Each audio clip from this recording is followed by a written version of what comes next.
Hey guys, benpaines here, and today we're back once again for another video, and this time we're doing something a little bit different. We are at Teamsport Stoke for a couple of 50 lap races. Now before we get into the rest of the footage, if you do enjoy this one, can you please leave a like on the video down below, as I really do appreciate it. If you're new to the channel, if you haven't already, make sure to hit the subscribe button, as it really does help me out. Now we're going to jump straight into this footage, and as you can see, we were starting down in 6th place here, and we're going to try and push our way up as quickly as possible, hopefully try to make some early positions and see what we're able to do. Now obviously came along to this event for a little bit of fun. It was actually organised by Mr. Perico Karting himself, so we came up, gave it a little bit of a whirl. Obviously, having never been to Stoke, had no practice sessions, we just jumped straight into the sessions, so we're going to see what lap times we're able to get, where we're able to finish in the races, and let's just see how we're able to do overall. Now I know that a good time at Teamsport Stoke is around a 31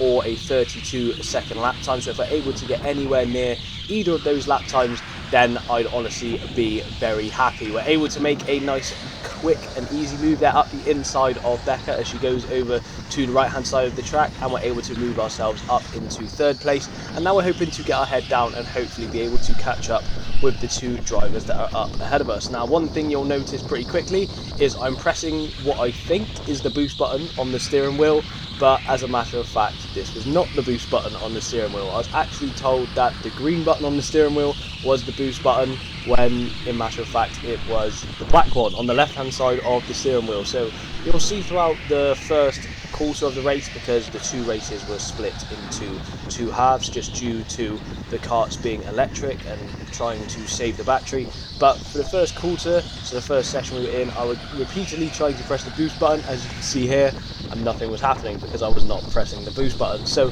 despite this, we are in 3rd place at the moment, coming across the line with another 35 second lap time, so still getting our head around the track, trying to understand the carts a little bit better, and we're hoping to see what we're able to do as the day goes on. Now we do get tagged from behind there, and we are hoping that we can just keep this momentum going, hope we don't lose any positions to the drivers behind. There's a couple of drivers on track had in fact done Stoke before and have been to the track a fair few times. We were also on track with a few Teamsport Stoke regular members, so I was hoping to just see what we were able to do, hopefully be able to sneak past and see what we could do later in the race. Now we've got the drivers up ahead having a little bit of a battle here with one another. I try and produce some sort of switchback, but unfortunately as they're a double left-hander, we just sort of get hung out to dry there on the right hand side, and again we're now getting put under pressure from the drivers around us. They all sort of have another little battle with one another, and this allows us to move up into 2nd place. We try and sneak around the outside there at the hairpin, and we are able to do so correctly, so we move ourselves up into 2nd place now at this point,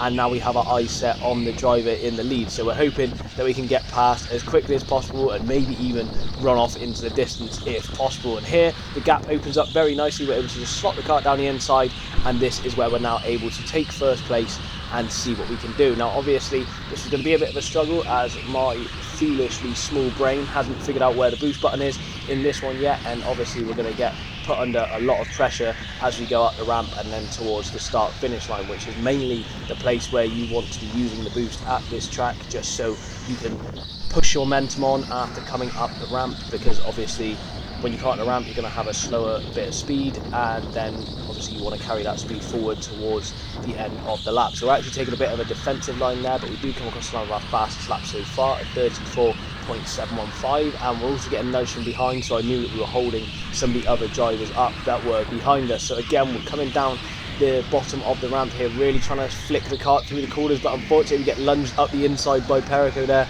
on the left hand side, and this then leads to him having the inside line for the next corner. We then get under threat from the driver behind us in 3rd place as well, so unfortunately we're still down in 2nd place. I'm frantically trying to mash the buttons here to try and keep up with Kyle, who's up ahead of us, but unfortunately I'm just not able to do much about it. Again there you can see the driver behind has managed to use their boost correctly, and they have gone absolutely sailing past though, and therefore we are now deposited back down into 3rd place, which I was a bit disappointed with, but obviously there wasn't really too much I could do at this point, obviously thinking that the boost on the cart was completely malfunctioning. You can see here I'm even trying to press it down the bottom of the bottom section of the track, out of a bit of a funny moment, just trying to mash on that button. It's a little bit harder, but clearly it's not working. So we're gonna keep pounding on that button and hope that the boost was going to administer itself. But unfortunately, this didn't happen. So we skip forward in this one towards the end of this first section of racing that we were doing, and this was actually the fastest lap that we were able to do in this first section. We actually get overtaken as well by Jake here, who's managed to slide up our inside, so he is now up into third place. We're down into fourth place, and we're going to see what we're able to do. Obviously our fastest lap so far is at 33.178, and we're hoping to just be as smooth and as stable as we possibly can on the wheel. Obviously I found the more we were flicking the kart in these karts, the slower it was actually scrubbing the speed off. This was actually a track where you didn't really have to use the brake a lot of the time. I was actually using the brake quite a bit at the beginning of the session, and this was obviously causing me to have slower lap times than a lot of the other drivers around us. I did actually enjoy the time limits, or the times coming up on the steering wheel. It allowed you to really push that a little bit harder, seeing the delta from previous laps and your fastest lap. That was actually something that was really enjoyable on these karts. I did enjoy that feature. Not a lot of team sport tracks actually have that feature, so that was a nice little bonus to have. But unfortunately I wasn't able to press the boost button correctly, so it didn't really matter what my lap times were. But we come across the line on this lap with a 33.047, which is our fastest lap so far, and then this is ultimately where we stayed until we came in for our sort of halfway pit stop. So we get underway here once again. Obviously with the electrics, we actually came in, had our pit stop, and then went out for a almost rolling lap, which I found was a little bit unfair, as some other drivers did come out of the pit lane quite slowly. You can see that on our right hand side there's a majority of the other drivers. So we're actually in this top group of 4 at the moment, and I believe we had another driver behind us as well. So there was about 5 of us up in this top group, and we were a little bit further ahead than some of the other drivers who were stuck behind one of the drivers in the pit lane. So that was something that was then rectified going into the second race, just because obviously it just gave a little bit more of a fair advantage to everyone else on the track. So I noticed pretty quickly here that this kart felt a lot quicker than the one I used in the first session, and I also was then informed of where the correct positioning of the boost was on the steering wheel. So I was able to apply that coming up the ramp on the last lap, and I was actually caught by surprise by how quick I came up the ramp, because I then went flying into the back of Jake, who's up ahead of us. So we're hoping now that we understand where the boost button is, and we're hoping that now we have a kart that's a little bit quicker, we're going to see what lap times we can do and see if we can push on ahead and catch up with the guys who are in the top 2 positions. Unfortunately though, this wasn't really going to happen, because Jake was putting in a stellar defensive performance here up ahead of us. I was really struggling to get past him. It's actually a very difficult track to overtake at if someone is covering that inside line. You can see here I'm trying to find any way past that I can, but unfortunately I was just honestly struggling more and more every lap. I was trying to even pull out some unconventional moves here, going right round the outside of him into the first corner, but unfortunately I wasn't able to pull that one off. Again, you can see as we're coming into the bottom section of the track, he's covering off the inside well. I'm trying to just hold my momentum as much as possible. I'm using the boost, and then I'm going to try and almost cut back to the inside. Unfortunately, I just didn't quite have the overspeed here. I made a nice move up the inside going across the start finish line, but we didn't quite have the legs into that double left hand corner to then get past. We looked to the left once again to see if he was going to leave the door open. Unfortunately he doesn't, so he was honestly putting on a very stellar defensive performance, and I was actually enjoying having this little battle with him, especially at a track that I've never been to before. So once again here he's covering that inside line up ahead of us. We're trying to just hold that momentum around the outside. We're going to hope to catch him napping here, as he doesn't deploy his boost. I don't deploy mine. I deploy mine very late here, trying that outside move once again. Luckily for us this time we do have a wheel just enough alongside where we're able to squeeze our car into that gap, and we finally, after a fair few laps, are able to make that successful move stick. So we move forward here once again towards the end of the session. Obviously lap 42 out of 49, I wasn't able to complete 50 laps because they did actually just bring out a yellow flag as soon as someone finished the race in first place, which was a bit of a shame, as it would be nice to just carry on that racing in our positions. But what you are watching now is in fact our fastest lap from this very first race, across the 2 sessions. So we're coming around here on that bottom section once again, trying to minimise that track distance as much as possible, flicking the car in quite early. We are scrubbing off quite a bit of speed, so probably a bit of time to be gained there, taking a nice tight line around at the double right hand corner here, and we come across the line with a 32.719 second lap time, which honestly I was really happy with, considering this was our first time at the track. As I mentioned, the 32-second lap time was nothing to be scoffed at, so we do in fact finish this one in 3rd place, which I was quite happy with, considering that we started near the front of the pack. So with this, we very swiftly move ourselves into the 2nd race of the day, where once again we were lining up in 6th position, which was quite lucky for myself, and we're hoping that we can move forward as quickly as last time. Unfortunately, we get a little bit tangled up here at the start of the race, and this causes us to tumble down the pack a little bit, down into 7th and then momentarily into 8th place, as well as we get dive bombed coming down the ramp. So luckily we're able to then capitalise on this once again and move ourselves back up into 7th place, and we are really going to try and get a head down with our newfound knowledge of the track, hoping that the boost button works and we're able to locate it correctly, and hope we can bang in some quick lap times to see what we're able to do. Now we do have Becca up ahead of us here, who we're hoping to work with to try and catch up with some of the other drivers that were beginning to jet off into the distance. So we're just trying to be as smooth as possible whilst sort of maintaining our position from some of the other drivers behind who are also looking to get past us pretty quickly. I was told as well